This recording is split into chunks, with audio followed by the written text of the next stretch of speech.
Welcome back to Lost Chapters, where we bring you the forgotten, untold, and astonishing stories from history's darkest corners.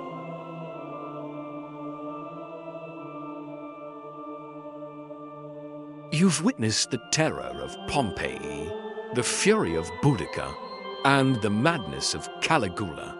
But today, we unveil the chilling story of a woman whose name still echoes in the blood-soaked corridors of Rome. This is the tale of Agrippina the Younger, a mother, an empress, and a mastermind of manipulation who played the Roman Empire like a game of chess, moving kings, emperors, and generals to serve her deadly ambition.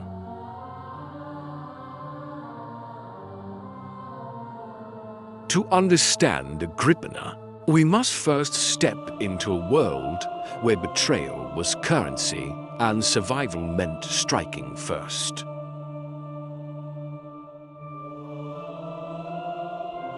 Born in 15 AD into the most powerful family in Rome, the Holy Claudians, Agrippina was destined for greatness or destruction. She was the daughter of Germanicus, a beloved general, and Agrippina the Elder, herself a symbol of Roman virtue. But her life was no fairy tale. Her father, Germanicus, died mysteriously when Agrippina was just 4 years old. Whispers of poisoning haunted the empire. Her mother, defiant and outspoken, eventually fell victim to political enemies, leaving young Agrippina orphaned and hardened by loss.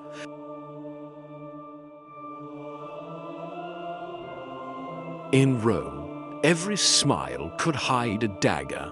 Agrippina grew up in the imperial court. Watching the rise and fall of emperors, she learned that in this world, power wasn't given, it was taken.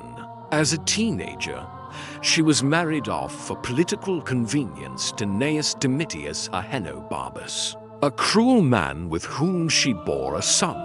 That son's name was Lucius Domitius Ahenobarbus, but the world would later know him by a far darker name, Nero. Agrippina's life could have ended there, a forgotten noblewoman in a city of forgotten noblewomen. But she was no ordinary Roman matron. Through careful manipulation, deadly charm, and ruthless ambition, Agrippina would claw her way back to the very heart of Roman power, becoming one of the few women ever to wear the purple robes of imperial authority. But her story, her real story, is far darker than mere ambition. It is a tale of poison, plots, and murder, where family meant nothing and death could come with a whispered word.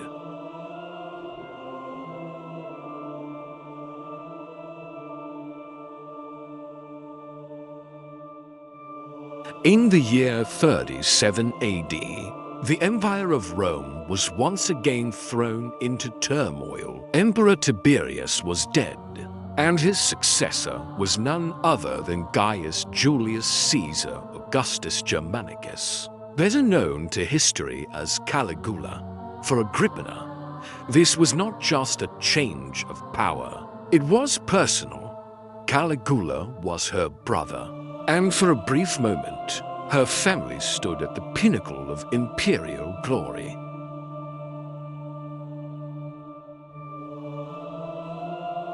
But the glory quickly rotted into horror. Caligula descended into madness, and within just 4 years, he was assassinated by his own guards in a palace coup. In the bloody aftermath, Rome searched desperately for stability, and the new emperor was chosen, Claudius, the unlikely uncle who many thought too weak to rule.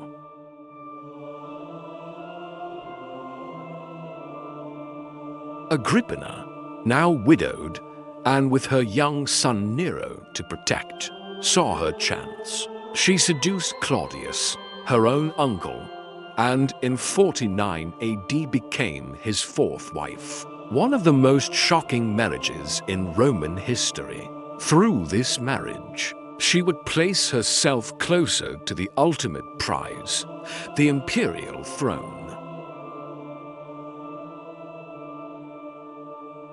But Agrippina's ambition did not stop there.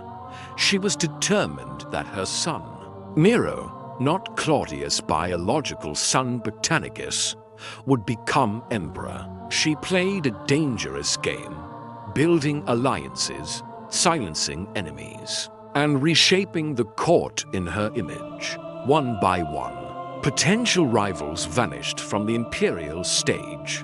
Some were exiled. Others died under mysterious circumstances. And when the time came, she persuaded Claudius to officially adopt Nero as his son and heir.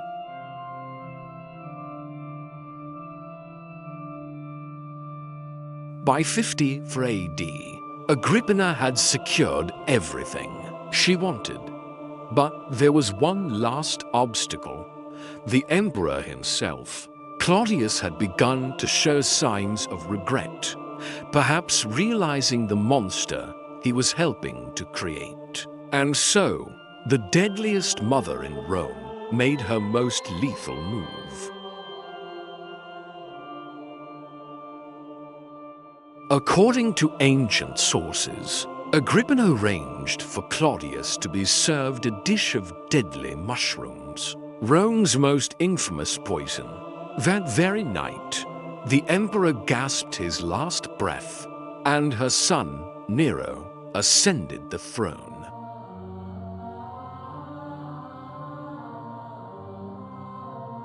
Agrippina had done the unthinkable. She had made her son the ruler of the known world. But power, as Rome would learn, is never without cost. And the seeds of destruction had already been sown.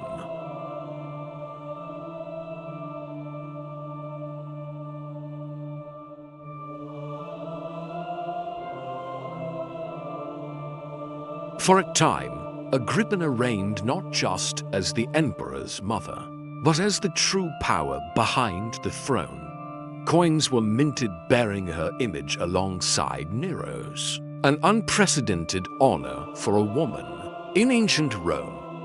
In the early years, Agrippina controlled every detail of Nero's rule. She advised him on political matters, arranged his marriages, and ruthlessly eliminated those who dared question her authority. Rome whispered, it was not the emperor who ruled, but the empress mother.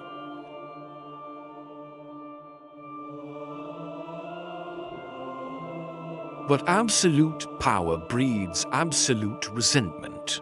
As Nero matured, he grew restless under his mother's iron grip. He yearned to break free, to be emperor in his own right. Agrippina, however, refused to let go. The once close bond between mother and son began to fracture.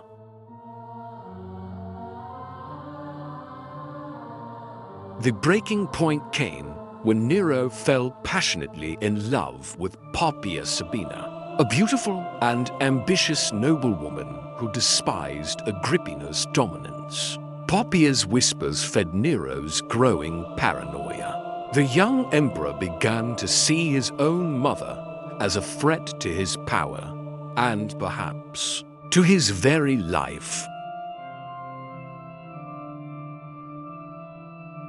What followed was one of the most chilling betrayals in Roman history. Nero plotted to remove the woman who had given him everything.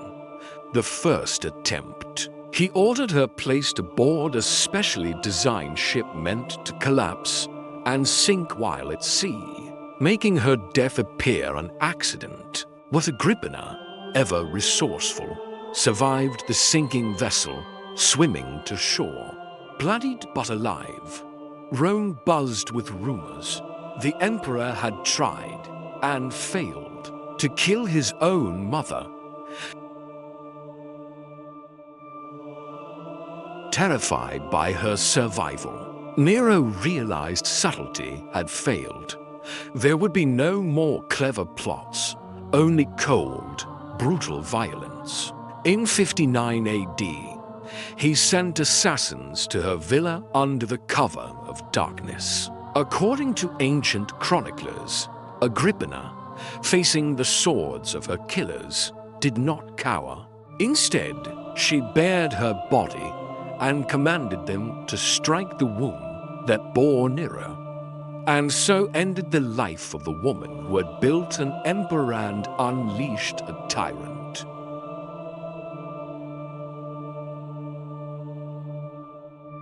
Agrippina the Younger's death marked not just the end of her dynasty, but the beginning of Nero's infamous descent into madness, cruelty, and eventually his own violent downfall.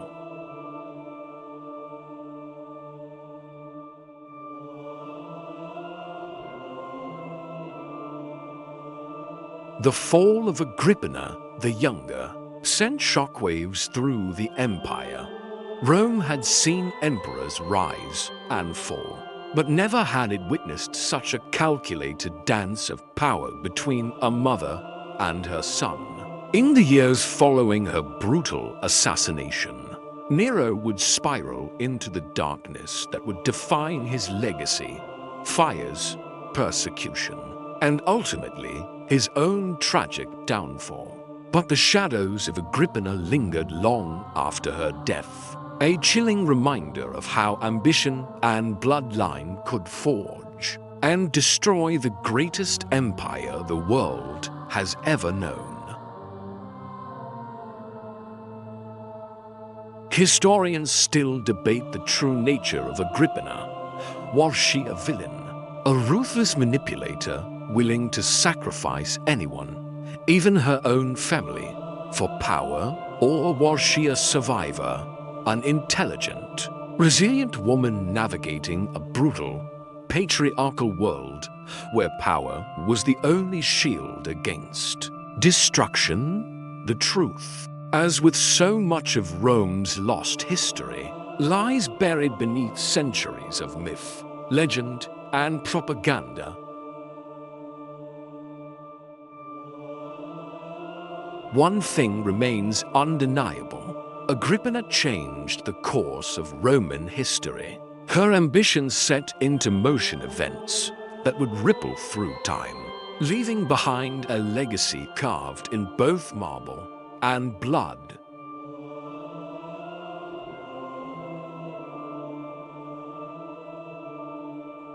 This was Lost Chapters, where we unearth the untold stories of history, tales of ambition, betrayal, courage, and madness that shaped the world in ways many have forgotten or never knew. If you were intrigued by this dark chapter from the Roman Empire, imagine the countless secrets still waiting to be revealed. Subscribe to Lost Chapters now and join us on this journey through history's most shocking, mysterious, and spine-chilling stories. Leave a like if you enjoyed the video, share it with fellow history lovers, and let us know in the comments, what ancient secrets would you like us to uncover next? The past is never truly gone. It's just waiting to be rediscovered.